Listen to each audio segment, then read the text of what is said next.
Salut à tous et bienvenue sur Une vie de liberté. Je suis Tony, entrepreneur, marchand de biens, coach et investisseur. Ancien chef d'entreprise, piégé dans la rat race, j'ai changé de vie pour retrouver du temps, profiter de ma famille, voyager et exercer une activité pleine de sens. Grâce à mes investissements, j'ai atteint l'indépendance financière en 2018 et depuis 2019, je partage ma passion de la liberté tous les 15 jours sur ce podcast. Parce que si l'argent est indispensable pour être libre dans ses poches, je suis convaincu que la vraie liberté ne vaut rien si l'on n'apprend pas aussi à l'être dans sa tête. Et si vous souhaitez aller plus loin, je vous propose des livres, du coaching, des voyages entre investisseurs, ainsi que des programmes de formation pour vous permettre d'accélérer votre chemin vers la liberté. Et c'est à nouveau avec un grand plaisir que je vous retrouve pour ce dernier épisode de l'été. Vous allez voir, on va revenir sur un podcast qui a 4 ans, on va passer un excellent moment ensemble. Mais avant ça, les petites news, je veux vous parler des séminaires de cette rentrée jusqu'à la fin de l'année. Le tout premier, c'est Race and Business du 9 au 11 septembre. Je le dis pour la forme, si vous l'avez raté, si vous voulez absolument venir, écrivez-moi. Je ne suis pas sûr de pouvoir accepter quelqu'un au dernier moment. C'est la même chose pour le Mastermind Moto des Gentlemen Investisseurs du 20 au 26 septembre. Un séminaire qui est bien engagé aussi. J'ai réservé tous les hôtels. Donc au moment où j'enregistre ce podcast, je ne sais pas s'il peut rester une place ou quoi. Si jamais vous êtes retardataire, vous avez vraiment envie de venir, appelez-moi, je verrai. Enfin, appelez-moi. J'ai encore pas mis mon numéro sur Internet, parce que je suis pas fou. Mais écrivez-moi, en tout cas, un petit message sur YouTube ou contactez-moi sur Insta, c'est le plus simple. Mon seul et unique compte, Une vie de liberté avec la petite étoile bleue, c'est le plus simple pour me parler. Si vous avez envie de venir, je ne sais pas s'il restera encore des places à ce moment-là. Mais en tout cas, voilà, si le cœur vous en dit, n'hésitez pas à m'écrire. Là où il reste des places en revanche, et où c'est sûr, au moment en tout cas où j'enregistre, c'est le Mastermind Trail du 7 au 9 octobre qui aura lieu chez nous, dans la Loire. On se retrouve à notre bureau et ensuite on monte dans la petite maison dans la montagne, le lieu où on fera le séminaire Trail. Si vous voulez nous rejoindre, c'est pareil. C'est un séminaire en petit comité avec notre chef cuistot, Sam, qui va nous faire à manger pendant 3 jours. Un truc vraiment très sympa, familial. On va pouvoir partager, réseauter ensemble, vous faire encore des présentations pour que tous ensemble on puisse réfléchir et avancer.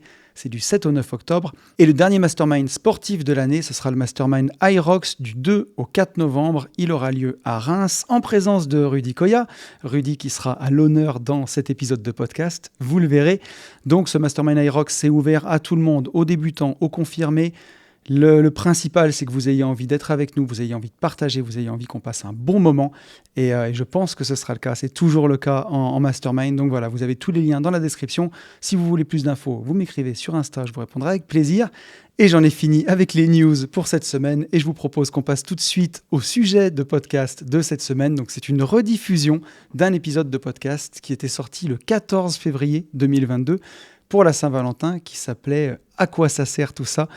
Et vous allez voir, pour vous donner un peu de contexte sur ce podcast et pourquoi j'ai eu envie de vous le partager, parce que déjà, c'était un épisode qui m'avait beaucoup inspiré à l'époque. Et vous verrez, j'étais beaucoup inspiré et il s'est passé des choses aussi depuis cet épisode. Je l'avais enregistré juste après avoir eu le Covid qui ne m'avait pas raté et qui m'avait défoncé la voix. Pour ceux qui s'en rappellent, le podcast précédent, là, le podcast qui devait dater du 1er février du coup, ou du 31 janvier, j'avais la voix éclatée, j'avais fait le début et la fin du podcast avec une voix qui était défoncée parce que le Covid s'était logé dans ma gorge et m'avait vraiment défoncé. Et donc voilà, le podcast, vous verrez, j'en parle un petit peu au début. Et vous verrez aussi, à l'époque, je scriptais énormément mes épisodes. J'écrivais quasiment tout. Je ne sais pas ce qui s'était passé, mais je pense qu'il y a eu une époque sur Une vie de liberté au début où je faisais que des bullet points. Après, j'ai pensé à me filmer et j'avais tellement peur en me filmant de plus être naturel qu'avant de me filmer, j'avais commencé à scripter les épisodes. Et peut-être que vous ne le voyez pas, mais moi, à l'époque, j'ai l'impression de le voir. Il y a des moments où j'ai l'impression que carrément, je lis, quoi. Et en tout cas, moi, je sens que ça se sent. Ce que je veux dire par là, c'est que j'ai l'impression que je me mettais beaucoup plus la pression qu'aujourd'hui pour ces épisodes. Alors, je continue à me mettre la pression pour Une vie de liberté, enfin, me mettre la pression. C'est un bien grand mot, mais avoir quand même un degré d'exigence pour que le podcast soit bien et surtout essayer d'être naturel. Et c'est ça, aujourd'hui, j'ai l'impression que je suis quand même bien plus naturel dans les épisodes. En tout cas, c'est ce que j'essaye de faire. Et à l'époque, je pense que je me mettais la pression parce que je savais que je voulais me filmer. Vous verrez, le podcast, c'est que de l'audio. Je ne me filmais pas encore. et j'avais peur de ne pas être naturel. Et donc, dans ce podcast de début 2022, je reviens sur le début des TikTok, des shorts YouTube, des réels Instagram, où ça me désole en fait de voir ce contenu court. Moi, à l'époque, il faut se mettre à ma place, ça fait 3 ans que je fais du podcasting et je vois arriver l'essor de ces contenus courts. Et il y a à la fois du contenu pédagogique, je dirais, mais qui est hyper court, sur 40 secondes. Les 3 meilleurs ETF, et ça me déprime de voir ça. Et vous allez voir dans le podcast, je suis carrément en rébellion contre tout ça. Et d'ailleurs, 4 ans après, je n'ai toujours pas de TikTok. Mais par contre, 4 ans après, j'ai fait quand même des shorts, j'ai fait quand même des réels. Et j'ai eu, entre-temps, un compte TikTok où je n'ai jamais foutu les pieds. Mais c'est à l'époque, mon monteur de l'époque, j'ai demandé de les publier sur TikTok. Et bouchez les oreilles des enfants, s'il vous plaît. Je vais dire des gros mots. Mais les seuls commentaires que j'avais eus, c'est « coupe-toi les cheveux, fils de pute ». Que des trucs comme ça, mais vraiment, hein, pour le coup. Écrit en toutes lettres, ils n'avaient même pas marqué FDP, ils avaient pris la peine de tout marquer. Donc je me suis dit, c'est vraiment pas pour moi. En tout cas, à cette époque, je trouvais ça vraiment nul. Mais entre-temps, depuis, ce qui s'est passé, c'est que moi, je faisais du format long, et en plus du format long, sans vidéo. Donc, comment donner envie aux gens de nous faire confiance pour donner 1 heure de son temps à quelqu'un qui va parler donc, pendant 1 heure et qu'on ne voit même pas. Et ça, c'est pas facile. Et déjà, je suis arrivé il y a longtemps dans le podcasting game. Il y avait beaucoup moins de podcasts à l'époque. Donc, Une vie de liberté a vraiment eu le temps de se faire sa place, j'ai envie de dire, il y a 7 ans maintenant. Donc, j'avais déjà une très, très belle audience à cette époque. Hein. D'ailleurs, je suis allé regarder sur YouTube, mais ce podcast avait fait 1300 écoutes sur YouTube. Donc, ça fait partie des belles écoutes de podcast. Et déjà, il y a 4 ans. Alors, entre-temps, il y a eu d'autres écoutes depuis. Mais c'est un podcast qui a peut-être fait 900 écoutes à sa sortie. Donc, ça marchait déjà bien. Mais le format long, c'est une super façon de fidéliser son audience, de vraiment créer une relation avec Une vie de liberté. C'est vraiment ce que j'ai voulu faire. Et d'ailleurs, on le voit hein, avec le format du podcast où au départ, je fais les news. Donc, pour beaucoup de gens, en fait, je fais ma pub sur un podcast gratuit. Bah oui, les gars, il y a un moment... Il y a de l'URSSAF à payer, il y a quelqu'un qui monte les podcasts. Il faut bien que je gagne un peu d'argent pour payer ça. Donc, il y a des gens qui sont offusqués que je puisse faire de la pub au début du podcast. Ça arrive de moins en moins, mais il y avait des gens qui étaient offusqués de ça.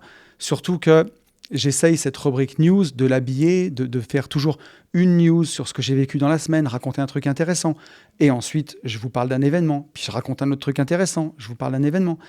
Et ensuite, je donne la place aux auditeurs. Il y a vraiment une rubrique qui doit durer 20 minutes où je lis les réponses à vos questions, ou vos interrogations, ou vos commentaires, et on les débriefe ensemble. Et j'ai toujours voulu qu'Une vie de liberté, ce soit une discussion entre nous, et puis mettre les auditeurs en avant. Donc, le format long, c'est un super format pour fidéliser une audience, mais ce n'est pas vraiment un bon format pour se faire connaître. C'est assez difficile.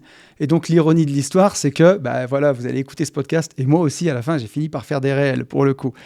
Et par contre, avec le recul, j'ai quand même l'impression d'avoir mené un peu cette guerre de la visibilité sans jamais me trahir. On a extrait des réels qui sont des extraits de podcasts pour donner envie aux gens d'aller les voir. Et à côté, je vous en parlerai un petit peu, mais j'ai fait d'autres réels, parfois un peu plus humoristiques, parfois un peu plus piquants, où j'ai eu le sentiment de m'amuser, mais sans jamais me trahir. Et je me dis que finalement, j'ai fini par y venir, et j'ai mis du temps pour y venir. Hein. Je me suis filmé peut-être à la mi-2023 seulement.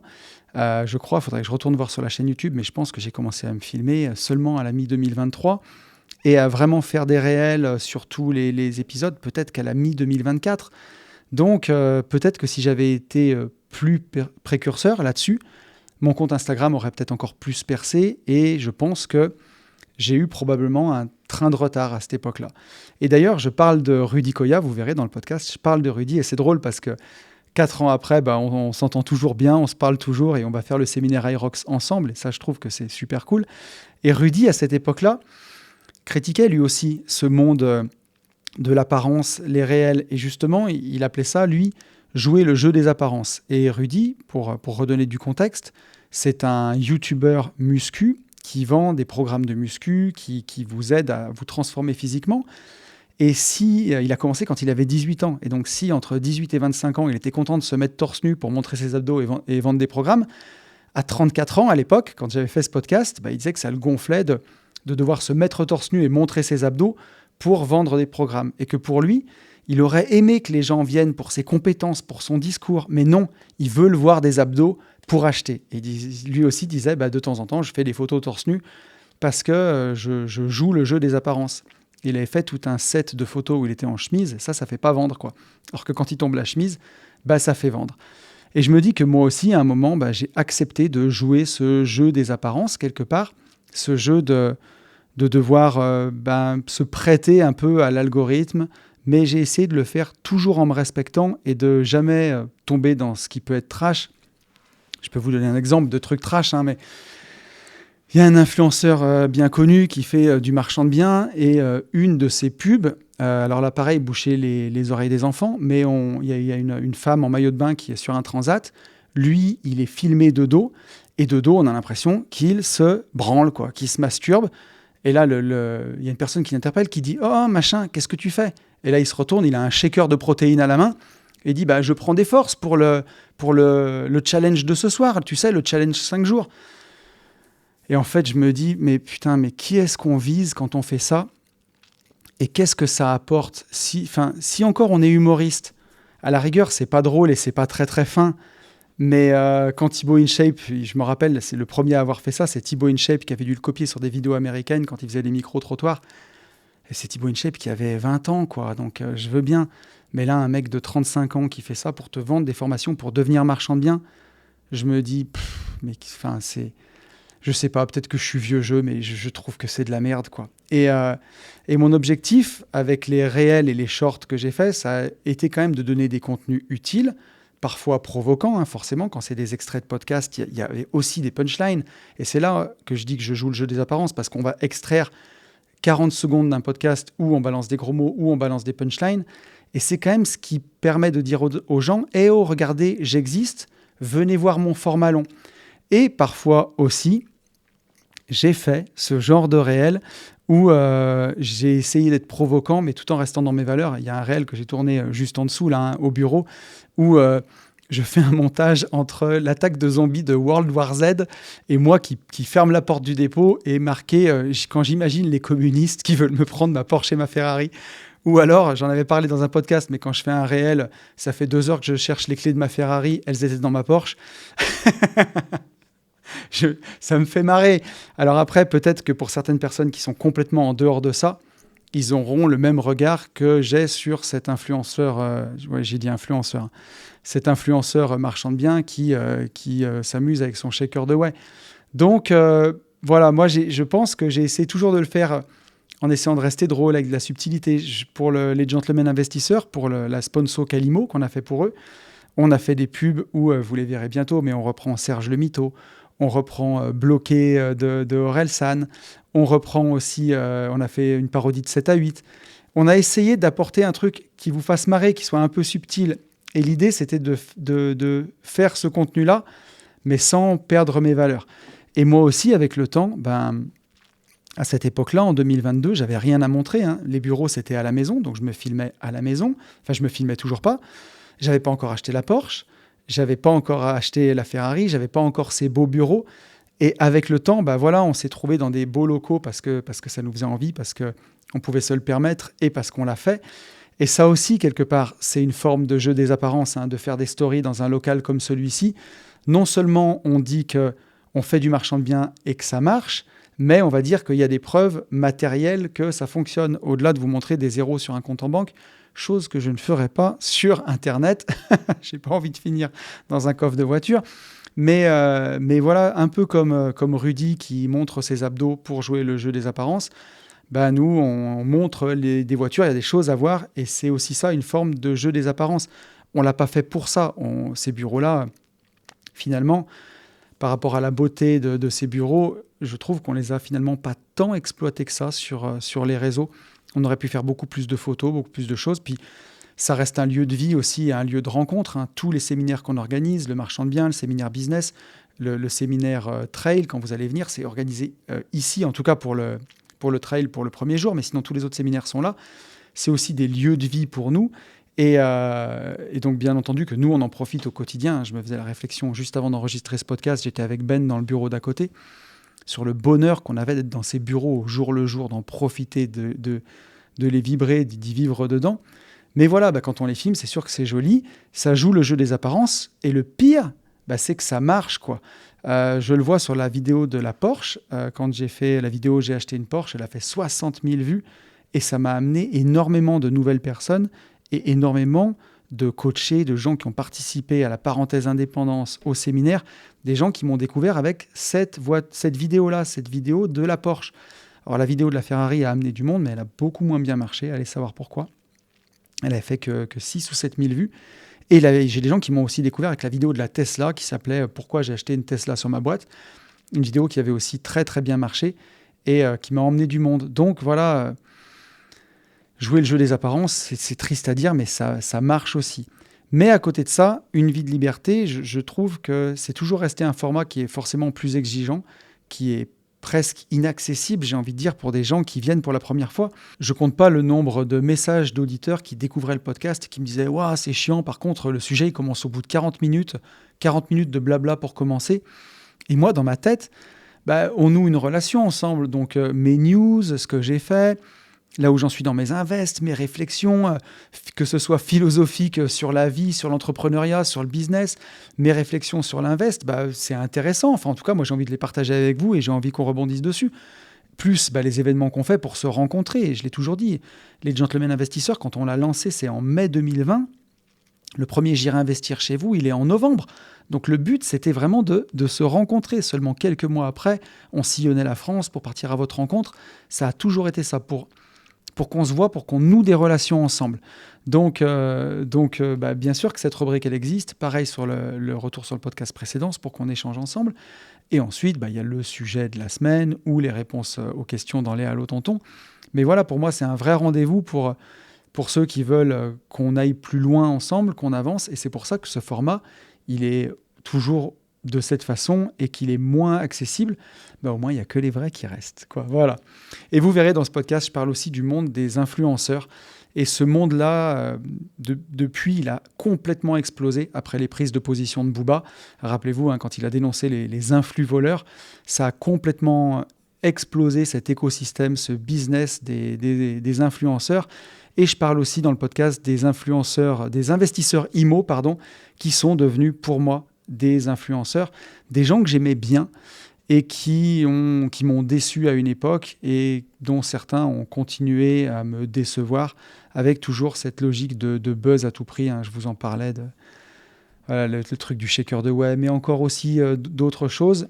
Et où à la fin, pour vous vendre des accompagnements marchand de biens à plusieurs dizaines de milliers d'euros, ça va entre 16 et 20 000 euros carrément maintenant, on vous fait des challenges avec des pubs pour attirer les prospects, où c'est n'importe quoi, où j'en parlais dans un précédent Allo Tonton, on close les gens avec des crédits sauf inco. Enfin, ça n'a aucun sens. Et on le voit, les gens qui se font avoir, pour moi, ils se font avoir parce que si j'ai envie de devenir marchand de biens, je ne vais pas me faire attirer par la pub d'un mec qui mime une branlette avec un shaker, quoi. Je me dis, mais où est-ce que je mets les pieds, quoi. Et donc, je disais qu'à l'époque, la différence entre être un influenceur et être inspirant, être quelqu'un qui va inspirer, c'était l'authenticité. Et je me disais, à l'écoute de ce podcast, je pense que je suis resté droit dans mes bottes et j'espère sincèrement pas avoir dérogé à cette règle pendant ces 4 dernières années. Et je pense que c'est probablement la valeur que je suis le plus fier d'avoir conservée, que ce soit sur Une vie de liberté, mais aussi sur les Gentlemen Investisseurs, sur Nouveau Départ, parce que voilà, c'est peut-être pas aussi explosif que toutes d'autres personnes qui font la même chose que nous sur YouTube, mais qui ont une armée de closers et qui balancent de la publicité partout. Mais par contre, c'est des boîtes qui mènent leur petit bonhomme de chemin, doucement mais sûrement, et qui construisent sur des valeurs qui sont authentiques et qui restent. Voilà, Une vie de liberté, ça fait maintenant 7 ans. Les Gentlemen Investisseurs, ça fait 6 ans. Nouveau Départ, ça fait un peu plus de 3 ans. Et la plus belle récompense aujourd'hui, c'est quand il y a des gens qui me rencontrent pour la première fois, que ce soit sur des séminaires, que ce soit sur des masterminds sur 2 jours, que ce soit en voyage ou en apéro IMO, et qui me disent en fait, tu es exactement le même que dans les podcasts. Et pour moi, je me dis que c'est vraiment le plus beau compliment qu'on puisse me faire et j'en suis vraiment content. Et finalement, vous verrez la conclusion du podcast, mais ça reste toujours la même. 4 ans plus tard, c'est que le plus important, c'est de rester authentique dans tout ce qu'on fait, même si parfois on doit aussi, pour se faire connaître dans ce monde, jouer aussi un peu le jeu des apparences en restant qui on est. Je ne sais pas si Bob Marley aurait fait des TikTok, j'ai toujours pas la réponse, mais vous me le direz. Et pour la petite blague, je fais une référence à Norman Tavo dans ce podcast, avant toute l'affaire. Et ça, pour le coup, vous verrez, ça a très très mal vieilli. Voilà, je vous laisse avec le podcast, vous m'en direz des nouvelles. N'hésitez pas à commenter, à me dire ce que vous pensez aussi de tout ça, de ce que je viens de partager. Je vous souhaite une belle semaine, je vous retrouve ici dans 15 jours. Et d'ici là, je vous souhaite le meilleur. Et vous le savez, je vous souhaite, par-dessus tout, de vivre libre. Et le sujet de la semaine, je vous préviens, ça va chauffer. Ça a chauffé parce que je me suis posé beaucoup de questions ces derniers temps et j'en ai sorti ce podcast qui va arriver et qui fait vraiment plaisir, que j'ai hâte de partager avec vous. Podcast qu'on va appeler À quoi ça sert tout ça? Donc comme vous le savez, si vous avez tous écouté le podcast de la dernière quinzaine, ou si vous me suivez sur Insta, ou si vous écoutez les Gentlemen, ou si vous avez écouté le début de ce podcast, j'ai chopé le Covid. Et ça n'a pas fait semblant, hein. Après tous mes efforts sans succès pour le choper en voyage ou même par ici, j'ai finalement accompli ma mission. Et j'ai attrapé cette saloperie qui n'a eu d'autre idée que de se localiser quasi exclusivement sur ma gorge. Voilà, quelle belle idée pour un podcasteur que de se faire détruire la voix, hein, son outil de travail. Bon, heureusement, il y a d'autres business qui rentrent, mais voilà, heureusement que ça n'a pas duré trop longtemps. Hein. Et j'aurais pu travailler sur d'autres choses, mais ça a quand même été une période qui a été compliquée. Et j'ai passé quasiment 2 jours complets au lit. Et ma voix a vraiment mis du temps à revenir. Et pour tout dire, ça fait seulement, je dirais, quelques jours que c'est revenu à 100%. Et voilà. On a beau, dans ces moments, être extrêmement costaud mentalement, hein, dans ton mindset, tout ça. C'est vraiment dans ces moments de faiblesse, clairement, puisque voilà, il s'agit que de ça, hein, à ce moment où le corps est mis à rude épreuve. C'est dans ces moments de faiblesse que viennent certains questionnements qui tombent de nulle part et qui font des bons sujets de podcast. Et donc, j'avoue qu'au plus bas de mon moral, à un moment, donc pour le contexte, hein, je venais de finir le podcast avec Yann, j'avais réussi à enregistrer les Gentlemen. Il me restait que l'habillage du podcast avec Charlotte. Le podcast était enregistré quand j'étais pas encore malade, et donc vous avez eu cet habillage avec ma voix de crooner. Et il me restait le vlog de la semaine à faire. Et j'étais tellement fatigué dans mon canapé que je me suis dit vraiment, mais j'étais là, je me disais mais à quoi bon quoi? Voilà. À quoi ça sert de faire tout ça? Ouais, je vous ai prévenu, hein. On va tomber dans les questions existentielles là. Hein. Non, je plaisante. Mais...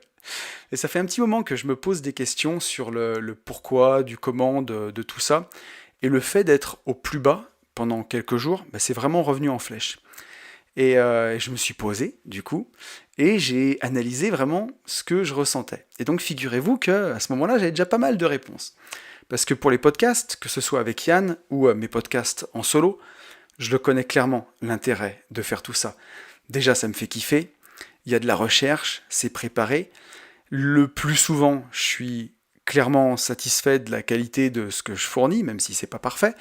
Et je sais qu'avec les nombreux retours que j'ai des gens, c'est aussi clairement du contenu qui est utile et qui aide beaucoup, de ce qui revient vers moi. Pour les vlogs, la question elle s'est un peu plus posée, et cette semaine où ça allait pas du tout, j'ai Léna qui m'a relancé plusieurs fois. Léna, la jeune femme qui me fait mes montages, et qui me disait « Allez Tony, tu t'es lancé un défi de un vlog par semaine pendant 1 an, tu vas pas rater une semaine !»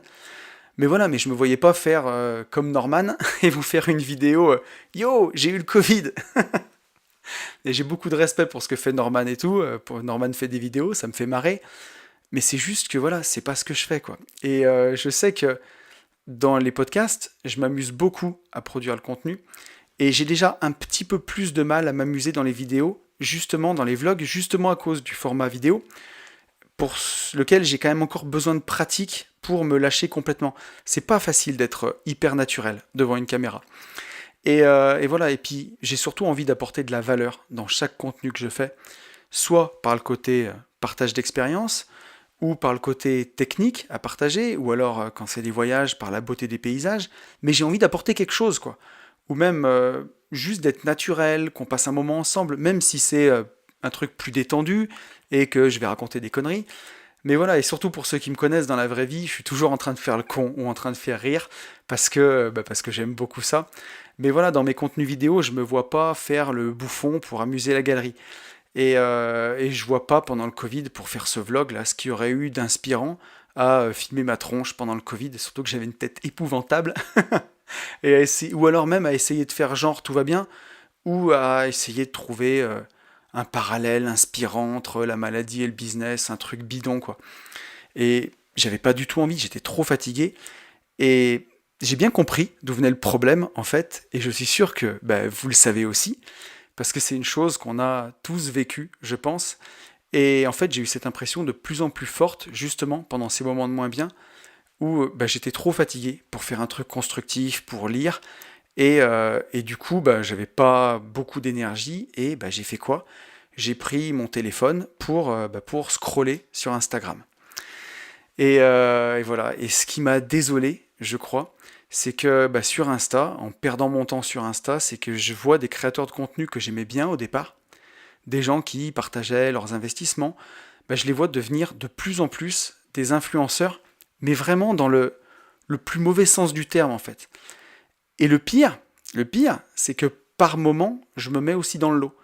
Parce que tout ça, c'est une guerre de visibilité. Je le disais tout à l'heure, la présence sur Instagram, parfois c'est compliqué, mais si j'ai envie qu'on découvre le podcast, j'ai pas le choix quoi, que d'être sur Instagram. C'est une vraie bataille pour avoir l'attention des gens.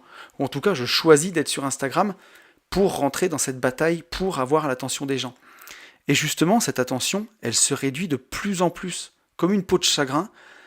Et voilà, et à la fin, on en arrive carrément à faire des TikTok, quoi. Des TikTok complètement débiles, où on garde 3 phrases pour faire un contenu de moins d'une minute, qui percute super vite, frénétique, avant de passer à autre chose, etc., etc. Comme si j'ai l'impression qu'on s'adresse à des gens avec un cerveau de poule, quoi. Et on en parlait avec Yann, il y a quelques semaines, dans le podcast des Gentlemen Investisseurs. La génération qui arrive, pour la première fois, elle aura un QI inférieur à la génération qui l'a précédée. Et c'est vraiment grave, on avance en plein vers idiocratie, et je pense pas que ce soit juste un sentiment ou un ressenti. Et en préparant ce podcast, j'ai lu récemment un article passionnant dans Le Monde à ce sujet, et les études, elles montrent que la façon dont on consomme actuellement les écrans, elle est clairement débilitante. Et elle le confirme. Et j'ai vraiment parfois l'impression que cette façon de communiquer, elle nous abrutit complètement. Cette façon de communiquer type TikTok, quoi. Et quand je dis que je me mets aussi dans le lot de ces gens, quelque part, c'est la vérité. Parce qu'on l'a dit, c'est une guerre de l'attention pour être visible et avoir une chance de faire passer son message. Et donc, récemment, si vous me suivez sur Insta, vous l'avez vu, j'ai essayé de faire des réels avec Léna. Donc, bien sûr, je savais quand même ce que c'était un réel, mais j'avais toujours refusé d'en faire en me disant que c'était une copie d'un TikTok sur Instagram et que c'était fait pour des gens avec un cerveau de poule, quoi. Et sans deck, je me prends la tête à faire des podcasts d'1 heure, argumentés, construits. Je me prends aussi la tête à faire des vlogs, et même si c'est souvent beaucoup plus spontané, mais j'essaye toujours de mettre de la valeur dedans. J'ai jamais voulu tomber dans le coucou la team, regardez comme je me suis bien habillé cette semaine, quoi. Et me dire qu'on va prendre des extraits de ce contenu, de vlog ou de podcast, qui est un contenu construit, argumenté, sur 1 heure, quoi, et qu'on va prendre ça pour en faire un jus, quoi, une soupe d'1 minute, avec le texte qui défile en dessous et des effets vidéo et tout. En vrai, ça me déprime, quoi. Et je sais très bien, et j'ai parfaitement conscience que, par essence, mon contenu, il n'est pas fait pour faire des millions de vues. Déjà, c'est du contenu qui est long, à une époque où plus personne n'a le temps de rien, et où surtout personne n'a plus l'attention pour rien. Et en plus d'être attentif, faut brancher son cerveau. Et j'ai même eu un commentaire d'une personne qui avait écouté le podcast sur la chance et qui m'a dit « J'ai adoré, c'est vraiment bien, mais c'est trop long, va plus à l'essentiel, je pense que tu pourrais faire des résumés de 5 minutes. » Mais ça m'a tué, quoi. Et c'est justement ça le concept du truc, c'est d'emmener des gens avec moi, dans ma tête, dans ma vision des choses, dans ma conception de l'univers, pas de faire une vidéo rigolote de 5 minutes qui clignote avec des sous-titres pour les teubés, quoi. C'est de prendre le temps de vous emmener avec moi dans une façon de penser, dans une réflexion. Et c'est aussi, par-dessus tout, de passer un moment ensemble, de vous accompagner dans votre réflexion, dans le quotidien, ou dans les bouchons, en faisant la cuisine ou en jardinant. Et je suis sûr que c'est les mêmes personnes qui sont capables de m'écrire des trucs comme ça, qui peuvent passer 1 heure par jour à faire défiler des réels ou des TikTok. Et j'ai vraiment, vraiment l'intime conviction que ça abrutit les gens et que ça rend con, quoi. Et voilà. Et avant, le rythme, quand on s'enfilait des vidéos à la con sur YouTube, il était quand même moindre. Je veux dire, on pouvait binge-watcher, mater à fond des vidéos à la con. Mais là, avec les TikTok ou avec les réels sur Insta ou avec les shorts, maintenant sur YouTube, ça s'appelle des shorts, ben c'est complètement frénétique. Et sur TikTok, l'algorithme, il est même tellement performant, hein, qu'il n'y a même plus de barre de recherche qui est accessible, en tout cas immédiatement, comme sur YouTube. En gros, l'algorithme, il sait mieux que vous ce que vous avez envie de regarder. Et on se pose devant et on a juste à se poser, quoi. C'est une usine à lobotomiser les gens. Donc j'ai pas TikTok, mais quand je tombe dessus sur YouTube, sur les shorts, quoi, c'est la même chose. Je trouve que le niveau, il est incroyable, mais dans le mauvais sens du terme, quoi. C'est à pleurer. J'ai des fois des shorts qui arrivent sur mon feed. Il y a des fautes d'orthographe dans les mots des sous-titres. Il n'y a pas de ponctuation. Mais c'est vraiment un niveau zéro. C'est des trucs, c'est pour les demeurer, quoi. Et donc, au plus fort de mon impuissance covidale, en PLS sur mon canapé avec mon téléphone à la main, quoi, je tombe là-dessus et je me dis, c'est vraiment perdu, quoi. C'est la fin. À quoi ça sert? Et je vois des influenceurs IMO que j'aimais pourtant bien et que vous connaissez tous.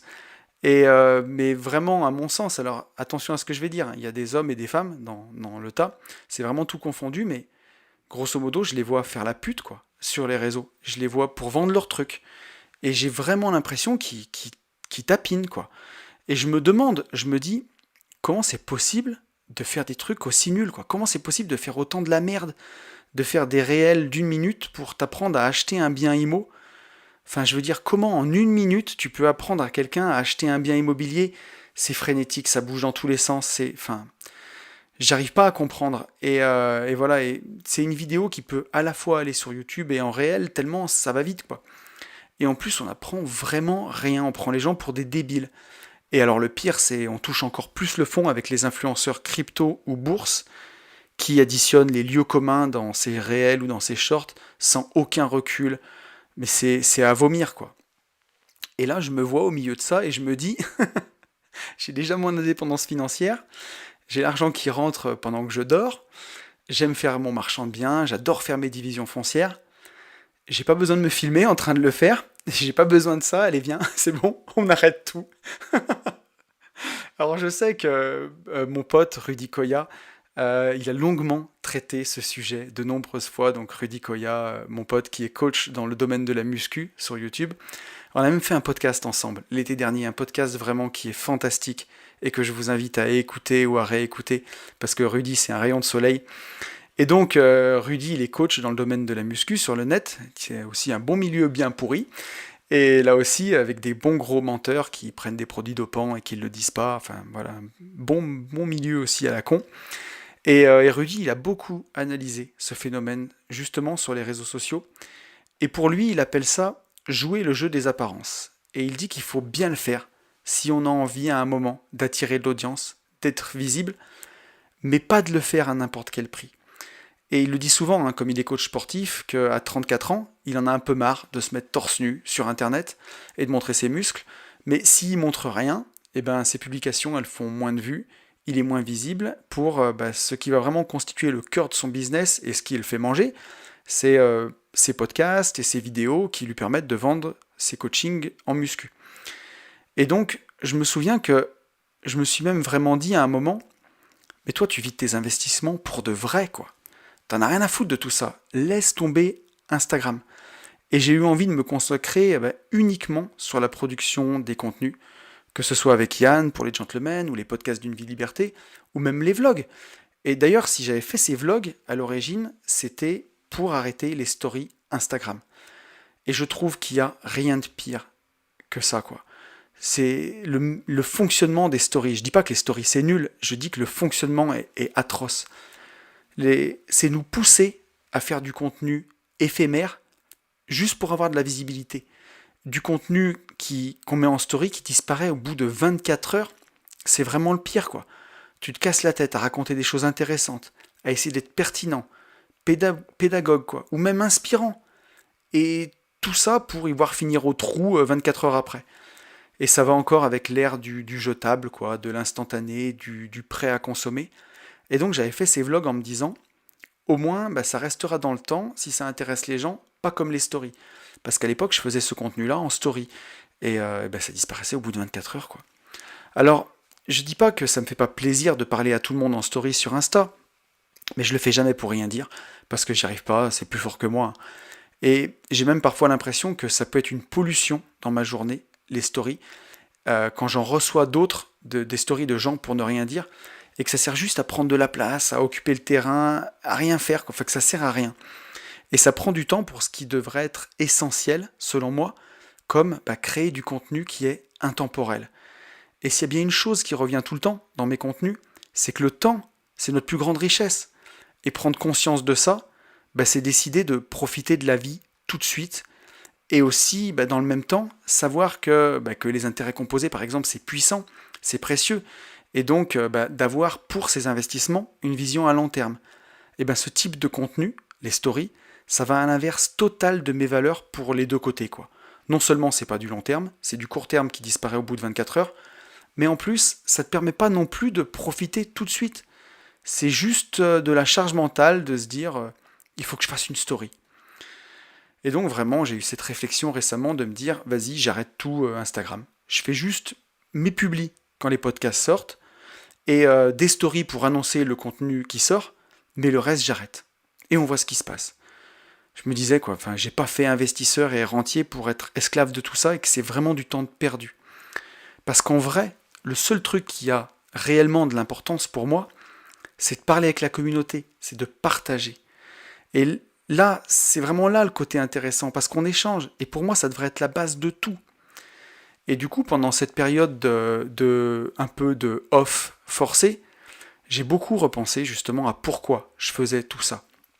Et l'un des buts premiers, c'était de montrer aux autres que c'est possible, qu'il y a un chemin, et que si je l'ai fait, ils peuvent le faire aussi. Et j'ai tellement galéré en termes de mindset et de confiance en moi sur ce chemin, et j'ai eu tellement de gratitude d'avoir réussi que pour moi, c'est un peu une manière de rendre ce que j'ai reçu. Et mon but premier, c'était ça, et je veux pas le perdre, c'était échanger ensemble. Et je vous jure, la semaine dernière, j'ai reçu un commentaire sous le dernier podcast qui me dit « C'est bien aussi quand tu fais pas le retour sur le podcast de la semaine précédente et que tu vas droit au but. » Et en vrai, un commentaire comme ça me désole. Parce que déjà, si j'ai fait ça il y a 15 jours, c'est parce que j'avais plus de voix, et c'était pas un choix, c'était un choix par dépit, et si j'ai dû aller à l'essentiel, justement, c'était par dépit, quoi. Moi, j'aime faire mes podcasts, et j'aime prendre le temps, mais là, j'ai juste pas pu le faire. Et pour moi, c'est un moment d'échange avec la communauté. Ça nous rappelle que c'est pas juste de la VOD, quoi, une vie de liberté, et qu'il y a un humain derrière, moi, en l'occurrence, et que au-delà des 40 000 écoutes que fait le podcast chaque mois, Une vie de liberté, c'est 40 000 humains qui écoutent et qui commentent pour une minorité. Et d'ailleurs, je le fais aussi pour tous les autres, pour la majorité silencieuse, bien entendu. Hashtag majorité silencieuse, quand vous me mettez un petit message, ça me fait toujours plaisir. Et moi, j'ai envie d'échanger avec eux. Voilà, j'ai envie d'échanger avec forcément la minorité qui écrit, mais c'est la majorité qui en profite. Et il y a des gens qui sont contents qu'on lise leurs commentaires et qu'on commente leur avis. Et c'est important pour moi. C'est ça qui compte et c'est ça qui est précieux, selon moi, c'est de garder du lien. Et donc après, libre à chacun d'écouter cette partie et de ne pas y trouver son compte. Il y a une astuce magique pour la personne qui a mis ce commentaire. Si cette partie, elle te saoule et que tu veux juste consommer ton contenu, tu peux passer entre 18 et 20 minutes de podcast en bougeant le curseur et tu démarres ton nouvel épisode. Incroyable. D'ailleurs, on m'a aussi dit une fois, c'est une bonne astuce, le retour sur le podcast de la semaine dernière. Ça te fait déjà 15 minutes de podcast de reprendre les messages de la semaine précédente. Mais comme si j'avais une note ou que j'avais absolument besoin de faire 1 heure pour avoir un bon score ou je sais pas quoi. Mais non, encore une fois, je vous invite à penser par vous-même dans ce podcast, à vous faire votre propre avis, à être d'accord ou pas avec moi, peu importe. Mais moi, j'aime vraiment ça de partager avec ceux qui ont voulu alimenter le débat, qui m'ont fait un petit message, qui m'ont fait part de leurs réflexions et qui ont envie d'en faire profiter les autres. Et encore une fois, voilà, c'est remettre le partage au centre des choses, quoi. Donc, donc voilà, pour résumer, l'état de ma réflexion après 2 bons jours de chaos Covid, où je suis bien au fond et où je me demande ce que je dois faire et à quoi ça sert tout ça. Parce qu'au fond, ce qui est le plus important pour moi, je le disais, c'est de partager et d'inspirer les gens et de rendre un peu de ce que j'ai reçu. Mais j'ai l'impression qu'on fourre tout et n'importe quoi derrière cette idée d'inspirer. Alors que, qu'est-ce que c'est au fond du contenu inspirant? Alors vous me connaissez, hein, je commence toujours ma quête de sens par là où, selon moi, elle devrait toujours commencer, par le sens des mots qu'on emploie. Et donc je suis parti voir dans mon petit dictionnaire la définition du mot inspirer, et voici ce que j'y ai trouvé. Et vous allez voir, je sens qu'on va rire. Donc inspirer, la première définition c'est animé d'un souffle divin. Exemple, Dieu inspira les prophètes. Carrément. La deuxième définition, créer chez quelqu'un, en particulier chez un artiste, un état privilégié qui favorise la création, l'imagination, l'invention. Exemple, Paris inspire de nombreux poètes. Troisième définition, susciter, provoquer, faire naître chez quelqu'un un sentiment. Inspirer à ses enfants le goût de la lecture. Intéresser et donner l'occasion à quelqu'un, à son imagination, à ses capacités intellectuelles de s'exercer facilement. On est loin de TikTok là quand même, hein. Quatrième et dernière définition, influencer, guider, dicter l'action de quelqu'un, être à son origine. C'est la peur qui m'a inspiré cette démarche. Donc voilà, hein, si on prend juste la toute première définition du mot inspiré, animé d'un souffle divin, c'est là quand même que j'ai le plus envie de rire quand je repense à ce qui m'a fait vriller ces derniers temps. J'ai l'impression que TikTok et inspirant, ça peut pas du tout aller dans la même phrase. Et donc voilà, c'est que je suis sur la bonne voie là et il faut que je creuse un peu plus loin. Et ce que je vois et qui me frappe le plus dans ces définitions du mot inspiré, c'est les mots faire naître qui reviennent le plus. Inspirer quelqu'un, c'est faire naître en lui quelque chose, c'est allumer une étincelle, c'est déposer une graine dans la tête de quelqu'un, c'est initier le début d'un changement. Et il y a même quelque chose de justement quasi divin là-dedans, effectivement quand on regarde les définitions. On va pouvoir créer quelque chose en l'inspirant chez l'autre à partir de rien. Et pour les fidèles du podcast, vous savez à quel point je trouve ça beau, notre capacité humaine à créer à partir de rien, juste avec notre cerveau. Pouvoir rêver sa vie idéale avant de la matérialiser physiquement dans sa propre vie. Alors qu'est-ce qui différencie les personnalités inspirantes de celles qui croient l'être avec leurs vidéos bidons? Eh bien selon moi, c'est là que se situe tout le cœur de cette différence entre une personne qui partage et qui est inspirante et les autres. Et je crois que c'est justement toute la subtilité entre inspirer quelqu'un et influencer quelqu'un. Et du contenu inspirant, ça va faire naître en nous cette petite flamme-là, qui deviendra peut-être un grand feu brûlant un jour. Le contenu inspirant, ça va littéralement faire naître quelque chose en nous. Et le travail d'un influenceur, c'est différent, voilà. Il va vraiment chercher à influencer la personne. Et influencer, c'est à deux doigts de manipuler. Ici, on ne parle pas d'allumer une petite flamme, on parle de tout arroser au napalm, là, de faire un feu aussi vif qui s'éteindra vite, en laissant derrière lui du vide, du rien. Et justement, un influenceur, il va essayer de nous influencer, donc bien entendu, le plus souvent, essayer d'influencer vos décisions d'achat, soit pour vous vendre leurs produits, soit pour vous vendre le produit de quelqu'un d'autre en affiliation. Et donc un influenceur, il va utiliser toutes ces techniques de bourrage de crâne et de lobotomie, là, bien lourdes, pour vous retourner le cerveau et vous vendre des choses. Et il va utiliser toutes les bonnes vieilles techniques, l'anti-vente, vous faire envie avec des choses ou des vêtements hors de prix, et vous vendre un truc pas cher, un bracelet ou une montre à la con, pour que vous ayez l'impression de faire partie de la team. Et vous vous en doutez, je crois pas que c'est ce qu'il faille viser, mais plutôt chercher justement à être inspirant. Et donc maintenant qu'on en est là, je me suis posé la question de à quel moment c'était parti en sucette, tout ça. Et je pense que c'est très récent, parce que le terme influenceur, justement, il est rentré dans le dictionnaire seulement en 2017. Et ça coïncide, tout ça, à quelques années près, avec l'arrivée des réseaux sociaux, comme Instagram, au départ, qui a pu permettre à tous ces gens de télé-réalité qui servent à rien du tout, d'avoir une tribune en permanence sur le net, et pas seulement quelques heures par semaine à la télé. Et comme ils ont bien entendu aucun talent artistique, hein, ils ont que leur image à vendre et leur lifestyle, qui d'ailleurs est le plus souvent complètement fake, hein, et donc à part pour certains, mais pour les autres c'est souvent très très fake.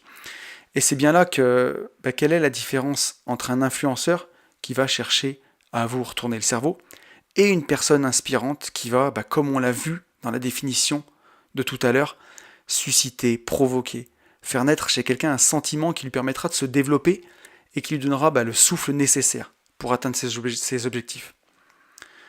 Mais alors comment des gens que j'aimais bien, qui ont réussi dans le domaine de l'investissement et qui au départ m'ont beaucoup inspiré, ils ont fini par devenir selon moi uniquement des influenceurs et justement cesser d'être inspirants quoi. Et je crois que j'ai eu ma réponse quand j'étais sur une plage à Cuba il y a quelques semaines et que je parlais avec mon ami Alex, le boss du Club des Rentiers, le plus gros groupe Facebook IMO de France. Et je lui disais justement qu'il m'avait énormément inspiré quand j'avais envie de quitter mon travail en 2017. Et je lui ai même montré que j'avais gardé des screenshots dans mon téléphone de certaines des publications d'Alex. Et notamment une publi où il était au soleil, au bord d'une piscine, en maillot de bain jaune, en pleine crise des gilets jaunes. Et pour resituer, c'était en novembre 2018. Il me restait 1 mois et demi avant de quitter mon travail et avant de quitter la rat race. Et voilà, on était en pleine grève générale. C'était l'enfer de partout. À l'époque, avec mon entreprise de travaux publics, il n'y avait plus un camion qui circulait. Je me rongeais les ongles comme jamais. Et je voyais sur Instagram mon Alex au bord d'une piscine avec la légende suivante. Même à la piscine, je fais grève en ne faisant rien avec mon maillot de bain fluo. Tu veux faire chier, fais rentier. Et je me souviens que à l'époque déjà ça m'avait fait carrément rire, beaucoup rire. Mais ça avait dû beaucoup m'inspirer au point que j'en avais gardé le screenshot dans mon téléphone quoi. Et donc pour une photo qui, de loin, aurait pu paraître une photo d'influenceur avec le soleil, la piscine, le maillot de bain, c'est quoi le critère magique qui fait que justement ça bascule pas du mauvais côté? Et il y a un critère qui ne trompe absolument pas entre les deux et qui fait selon moi toute la différence entre ces personnes inspirantes et ces influenceurs. Et ce critère c'est l'authenticité, tout simplement. Et quand on rencontre Alex pour la première fois dans la vraie vie, il est exactement pareil. C'est une personne authentique et à qui je fais d'ailleurs un très gros bisou parce que je sais qu'il m'écoute de temps en temps. Et je crois que j'avais ma réponse en fait quand je dis que je me mets un peu dans l'eau à jouer avec les apparences sur les réseaux sociaux, comme le dit Rudy, pour avoir de la visibilité. Mais je pense que justement, tant qu'on reste authentique, je pense qu'on peut rester inspirant. Et je crois que dans ma réflexion, c'est la réponse que j'ai eue à la fin, et que c'est vraiment la boussole à garder en tête pour justement ne pas s'égarer à un moment. Et je crois que pour tous ces créateurs de contenu qui m'ont déçu au fil du temps, quand je regarde leur contenu aujourd'hui, je vois plus que des influenceurs qui cherchent à vendre leurs produits à tout prix, et essentiellement à des débutants d'ailleurs, en les prenant pour des demeurés. Et au final, c'est leur manque d'authenticité qui me bute le plus. Je trouve que ça sonne terriblement faux en fait. Ils cherchent à vendre à tout prix avant de chercher à aider les gens. Et du coup, je suis d'autant plus fier de notre positionnement, que ce soit avec Benjamin ou avec Yann, et des produits qu'on développe qui sont accessibles aux débutants, mais qui montent vraiment crescendo et qui ne s'adressent pas aux gens en ignorant leur intelligence, mais au contraire, en leur demandant de la réflexion et en les aidant à avancer. Et au final, tout ça, ça a quand même failli me dégoûter vraiment d'Instagram, alors qu'il y a quand même de bons côtés. Et je me suis même demandé si je devais pas complètement laisser tomber les réseaux sociaux et me consacrer justement uniquement sur mon contenu. Et on peut prendre l'exemple des PNL par exemple. PNL, ils communiquent pas du tout sur les réseaux sociaux, ou très très peu, et ils laissent parler leur musique. Et d'ailleurs, ils le disent très bien que justement, ils font pas d'interview parce que tout est dans leur musique. Et j'ai même récemment vu Vald qui a sorti un album il y a pas longtemps en interview, et qui disait qu'il était nul avec les réseaux sociaux, qu'il s'en foutait, et que lui, sa passion, c'était de faire de la musique, et qu'il préférait faire de la musique que des stories. Et qu'au final, ça n'apportait rien, et qu'il n'avait pas envie de se transformer en influenceur, et justement de faire du « Salut la team, regardez comme je me suis bien habillé aujourd'hui ». Alors bon, je suis pas encore au niveau de notoriété de PNL ou de Vald, Et c'est dur de se passer des réseaux sociaux comme canal d'acquisition, en tout cas, si on peut parler comme ça. Si j'ai envie que mes podcasts soient écoutés, si je veux qu'ils soient découverts par de nouvelles personnes. Mais pour les questions que je me suis posées sur mon canapé en pleine crise de coco, bah, je crois que j'ai ma réponse. L'authenticité, c'est la boussole. Et tant que les choses qu'on fait, bah, elles nous ressemblent, bah alors on risque pas de s'égarer. Et même si de temps en temps, je fais un réel avec Léna et que bah, je reste authentique, et ben à la limite, pourquoi pas quoi. Mais voilà, il faut que ça me ressemble. Et on peut tenter même plein de choses si elles sont faites de cette façon. Bah alors voilà, si c'est fait avec authenticité, le contenu il sera quand même inspirant pour les gens et on basculera pas du mauvais côté. Et voilà, et Instagram, ça reste un petit plus pour faire connaître ce qu'on fait.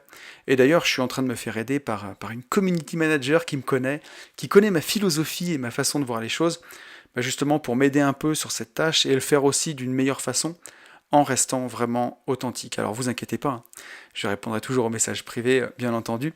Et d'ailleurs, j'ai récemment eu un message privé justement d'une personne qui m'a dit qu'elle avait écouté un de mes podcasts une dizaine de fois et qu'elle l'écoutait régulièrement parce que ça lui donnait de la force et c'était le podcast sur trouver son pourquoi.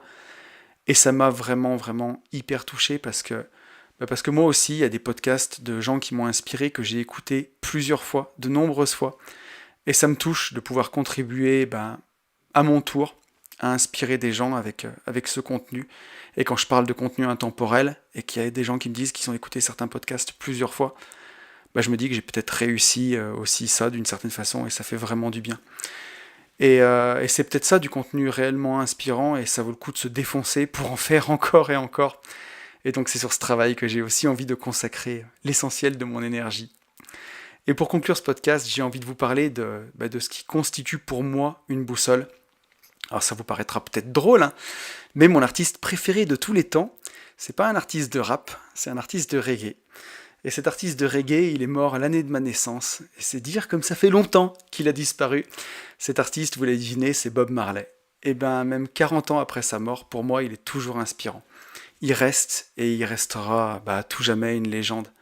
Et aujourd'hui, quand on se rappelle de Bob Marley, c'est pas pour ses stories sur Instagram ou pour les TikTok qu'il nous a laissés en héritage. Hein. Non, non, c'est bien pour son œuvre inspirante, c'est pour sa musique. Et quand j'étais dans ma rat race, que j'essayais d'expliquer autour de moi, à mes proches, qu'il y avait un autre chemin, qu'on n'était pas obligé de se soumettre au métro, au boulot dodo pendant 45 ans avant d'avoir enfin le droit d'avoir une retraite pour profiter de la vie quand elle est presque finie, qu'on pouvait vivre différemment, en dehors de la société de consommation à tout prix, d'une façon plus minimaliste, mais aussi s'enrichir fortement grâce à l'immobilier, à la bourse et au business, qu'on pouvait mettre son argent au service de sa liberté et pas pour contracter des crédits toujours plus gros, qu'on pouvait en profiter pour voyager et pas seulement pour acheter des maisons toujours plus grandes. Je passais pour un fou, quoi. Et je me souviens que pour me donner de la force, dans les moments de doute, dans ma voiture, sur la route de mes chantiers, j'écoutais Redemption Song de Bob Marley. Une chanson qui parle de se libérer l'esprit de l'esclavage mental, qui dit que personne d'autre que toi ne peut libérer ton esprit. Une chanson qui parle de refuser un destin tracé pour nous, de se soulever et de prendre sa liberté. Et ça, c'est une chanson qui m'a inspiré et qui m'inspire encore aujourd'hui. Elle est éternelle. Lisez, faites attention à ce qu'on essaie de vous vendre à tout prix. Soyez authentiques et allez vers des gens authentiques. Je vous souhaite le meilleur et vous le savez, je vous souhaite par-dessus tout de vivre libre. Peace.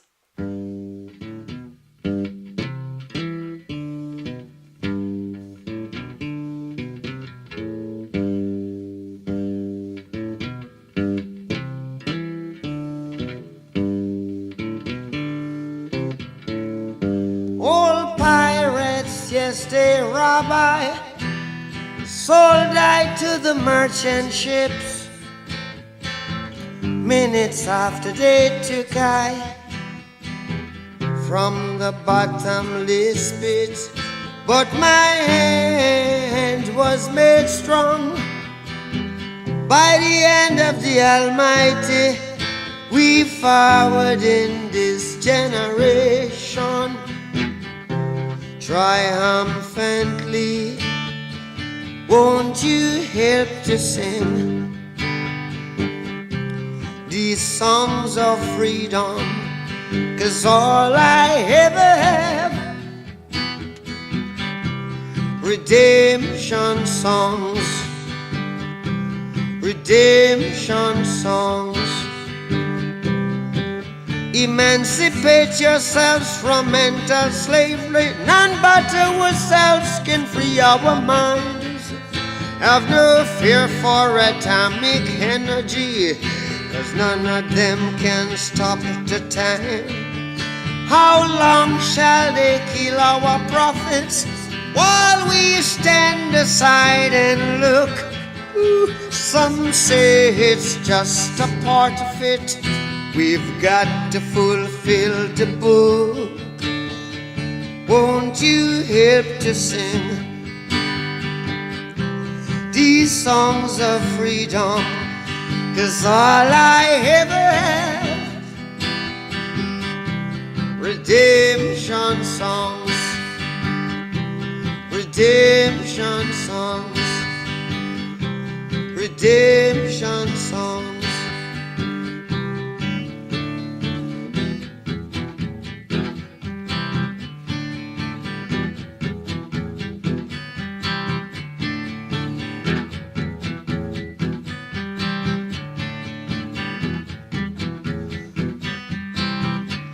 Emancipate yourselves from mental slavery.